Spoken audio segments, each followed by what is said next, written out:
I've been testing out the Ruger Lite Rack LCP 22 for about 13 months now. This is part of my ongoing pocket pistol series for PrimerPeak.com, and in this specific video, I wanted to discuss the unusual trigger pull of this gun.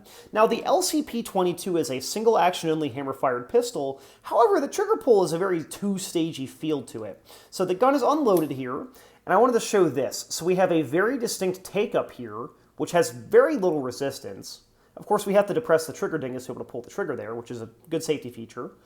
And then once we hit the wall, we have the brake, which is about 6.5 to 7.5 pounds. You can see it there. We'll rack the slide, we'll show where the reset point is, and then we'll let the trigger back out. Now, a good feature that Ruger did on this gun was the over travel stop for the trigger here, this molded into the frame. Without that, this trigger pull would go all the way back to the inside of the frame here, kind of like the old Smith & Wesson autoloaders, like the 5906 and whatnot. So I don't mind this trigger pull, even though it's kind of, well, bad. I haven't found that it really impedes my ability to shoot the gun all that well, but I do find that it's kind of revolvery, which is a thing that I like because, well, I've been testing out revolvers as part of the series too. Now, the unusual thing I will say, comparing it to revolvers, of course it's a different trigger pull, but the LCP's trigger pull is closer to a Smith & Wesson trigger pull than it is to the LCR.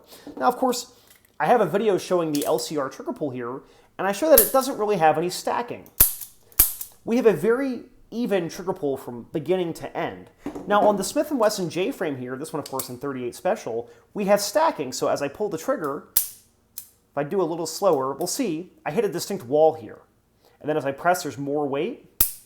So it's funny that we kind of have like a sort of two-stage revolver trigger in a Smith & Wesson revolver, and we kind of have a two-stage single-action trigger in the LCP, but then we have a very continuous even trigger pull in the LCR. So I just thought it was an interesting data point. Like I said, I don't find this trigger pull to be horrible. It's certainly worse than a lot of other guns I've carried, but not really worse than other 22 semi-auto pistols I've shot before. My TX22's trigger pull is kind of similar to this, a little bit more even dispersion of weight, but still feels very two-stagey. But otherwise, I've been pretty happy with the trigger pull on this gun.